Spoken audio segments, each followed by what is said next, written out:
Halo, selamat datang di presentasi saya. Nama saya Joe Gabriel Jarangga dengan NIM 2025 31163. Saya seorang mahasiswa S1 Teknik Informatika di Institut Teknologi PLN. Pada kesempatan ini, saya akan mempresentasikan hasil analisis saya terhadap sebuah paper ilmiah dalam rangkaian ujian tengah semester mata kuliah Sistem Multimedia. Paper yang saya pilih ini berjudul Multimedia Image Evaluation Based on Blockchains, Visual Communication Design and Color Balance Optimization. Ditulis oleh Si Tong Yang dan Su Ho Yang dan dipublikasikan di jurnal Helion pada tahun 2023. Paper ini saya pilih karena membahas peran artificial intelligence secara konkret dan terstruktur dalam sistem multimedia yang relevan dengan tema UTS kita. Sebelum masuk ke materi utama, berikut adalah agenda presentasi hari ini. Saya akan membahas 6 hal. Pertama, latar belakang dan tujuan paper. Kedua, konsep AI dalam multimedia. Ketiga dan keempat, dua metode utama yang digunakan, image enhancement dan color balance dan blockchain untuk proteksi gambar. Kelima, hasil eksperimen. Dan yang keenam, terakhir, kesimpulan beserta relevansinya. Mari kita mulai dari latar belakangnya. Di era digital saat ini, gambar telah menjadi media utama penyebaran informasi, dari media sosial, e-commerce, hingga cloud store. Permintaan terhadap multimedia visual terus meningkat secara signifikan. Namun, ada 3 hal permasalahan besar yang diangkat dalam paper ini. Pertama, kualitas gambar sering terganggu oleh noise dan ketidakseimbangan warna. Kedua, proteksi privasi dan keamanan data gambar yang belum optimal. Dan ketiga, lemahnya sistem perlindungan hak cipta gambar di era distribusi digital. Untuk menjawab ketiga masalah ini, tujuan paper ini adalah mengembangkan satu framework komprehensif yang mengintegritaskan image enhancement, color balance algorithm, dan blockchains dalam satu sistem yang saling melengkapi. Ini yang membuat paper ini menarik, bukan solusi parsial tetapi pendekatan holistik dari hulu ke hilir.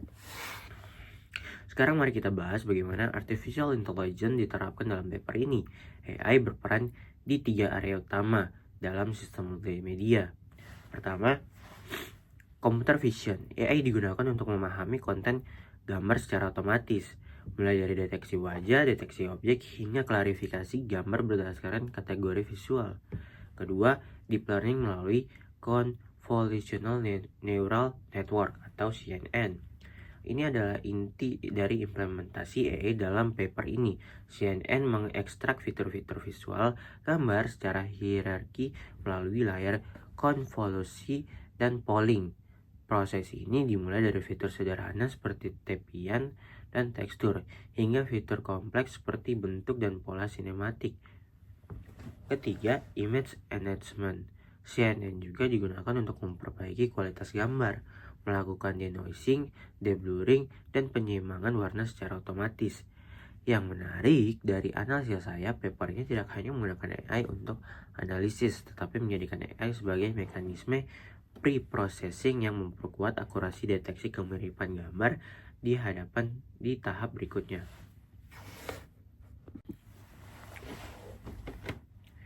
Metode pertama yang dibahas adalah Pipeline, peningkatan kualitas gambar. Prosesnya dimulai dari transformasi gambar baik di domain spesial menggunakan operasi seperti rotasi dan skala, maupun di domain frekuensi menggunakan transformasi Fourier dan Favelato untuk menghilangkan noise. Setelah itu dilakukan image enhancement, yaitu peningkatan kontras, ketajaman tepian, dan kejelasan gambar. Disinilah CNN berperan besar melalui operasi deblurring dan denoising. Kemudian dilakukan color balance menggunakan adaptive color balance algoritma ini bekerja secara adaptif, menyesuaikan distribusi warna berdasarkan karakteristik lokal setiap bagian gambar. Ini lebih unggul dari metode tradisional yang hanya melakukan koreksi global. Tahap terakhir adalah histogram equalization, pemerataan distribusi piksel agar gambar menjadi lebih terang, lebih jernih, dan lebih mudah dianalisis oleh komputer. Dari hasil eksperimen, histogram setelah equalization jauh lebih merata tanpa ada piksel yang terlalu menonjol. Ini berarti informasi visual lebih distribusi secara optimal untuk analisis selanjutnya. Metode kedua adalah penggunaan blockchain untuk melindungi hak cipta gambar multimedia. Ada 3 konsep blockchain yang diterapkan. Pertama, desentralisasi. Hash dari setiap gambar disimpan di distributed ledger sehingga tidak ada single point of failure. Kedua, anti-tamper. Data hak cipta yang sudah masuk blockchain tidak bisa diubah oleh siapapun. Ketiga, smart contract. Transaksi hak cipta dapat berjalan otomatis. Misalnya royalti yang dipotong secara otomatis saat gambar dijual. Untuk mendeteksi kemiripan gambar, paper ini membandingkan beberapa algoritma hash. Saya tampilkan tabelnya di sini. Hasilnya cukup jelas. Difference hash algorithm adalah yang terbaik dengan waktu eksekusi hanya 0,04 detik, robustness 94,6%, dan false positif 0%. Yang membedakan difference hash dari MD5 adalah kemampuannya mendeteksi gambar yang sudah dimodifikasi, seperti dirotasi atau diberi anotasi teks. MD5 gagal di kedua kasus ini, sementara difference hash berhasil. Dari sudut pandang saya, ini adalah keunggulan kritis untuk aplikasi dunia nyata, di mana gambar yang beredar di internet hampir selalu mengalami modifikasi ringan. Mari kita lihat hasil eksperimen yang dilakukan dalam paper ini. Dari grafik di sini, kita bisa melihat perbandingan Rotobus 3 algoritma utama. Difference hash berada di posisi tertinggi dengan 94,6%. Diikuti difference hash 92,3% dan prefactual hash 87%. Selain Rotobus, pada pengujian dengan 500 transaksi gambar, difference hash membutuhkan waktu 1,13 detik untuk gambar original dan 0,78 detik untuk gambar sekunder, lebih cepat dari MD5 yang membutuhkan 1,31 dan 0,88 detik. Konsumsi bandwidth juga lebih hemat. Untuk image enhancement, hasil visual menunjukkan perbedaan yang signifikan antara sebelum dan sesudah proses. Gambar menjadi lebih jernih dan kontras lebih merata. Analisa saya, ketiga metode yang digabungkan menciptakan pipeline yang lengkap. AI meningkatkan kualitas gambar, CNN menganalisis konten, dan blockchain melindungi hasilnya. Ini adalah pendekatan yang sangat adaptif untuk industri multimedia nyata. Untuk merangkum implementasi AI dalam paper ini, ada 4 peran konkret yang bisa saya identifikasikan. 1. Ekstraksi fitur visual menggunakan CNN yang merupakan fondasi seluruh sistem.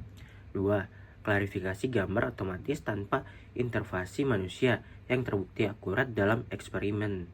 3. Segmentasi gambar dalam video secara real time dengan akurasi tinggi. Dan 4. Similarity detection yang diintegrasikan dengan blockchain untuk mendeteksi pelanggaran hak cipta. Penting untuk dicatat, implementasi AI di sini bukan hanya satu komponen, melainkan thread yang menghubungkan seluruh sistem dari awal hingga akhir. Untuk merangkum implementasi AI dalam paper ini, ada 4 peran konkret yang bisa saya identifikasikan. 1. Ekstraksi fitur visual menggunakan CNN yang merupakan fondasi seluruh sistem.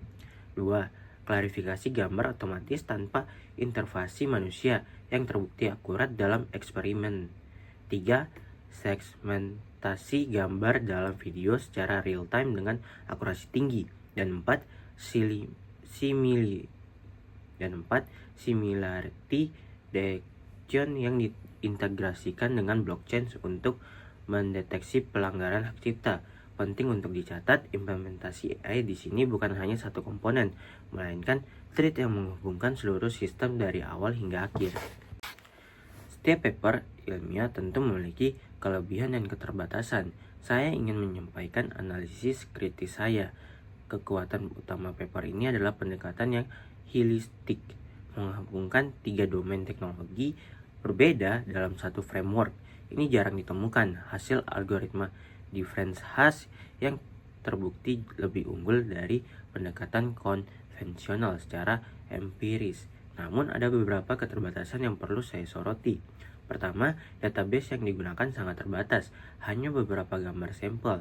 Validasi pada dataset yang lebih besar dan beragam masih diperlukan. Kedua, dan ini yang paling kritis menurut saya, paper belum membahas bagaimana mencegah informasi hak cipta palsu masuk ke blockchain sejak awal.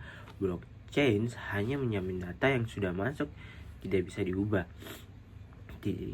tapi tidak verifikasi kebenaran data saat input pertama kali. Ketiga, integrasi dengan sistem real time dan skalabilitas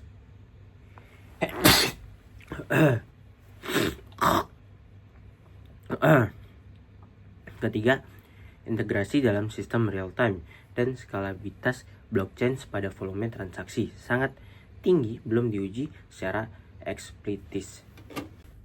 Sebagai kesimpulan, paper ini memberikan kontribusi penting dalam sistem multimedia modern. Secara teknis, 3 hal terbukti.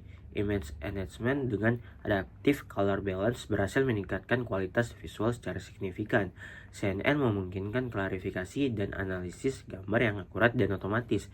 Dan difference hash berbasis blockchain terbukti superior dalam deteksi kemiripan gambar dibanding metode konvensional. Dari perspektif saya, sebagai mahasiswa informatika, paper ini menunjukkan bahwa AI bukan sekedar alat bantu tambahan, melainkan fondasi inti yang menggerakkan seluruh pipeline sistem multimedia, dari input gambar hingga proteksi hak ciptanya.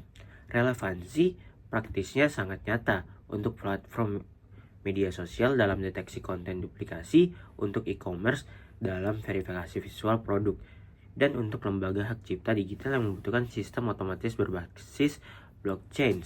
Demikian presentasi saya. Terima kasih atas perhatiannya. Semoga analisis yang saya sampaikan bermanfaat dan memenuhi tujuan pembelajaran mata kuliah sistem multimedia ini.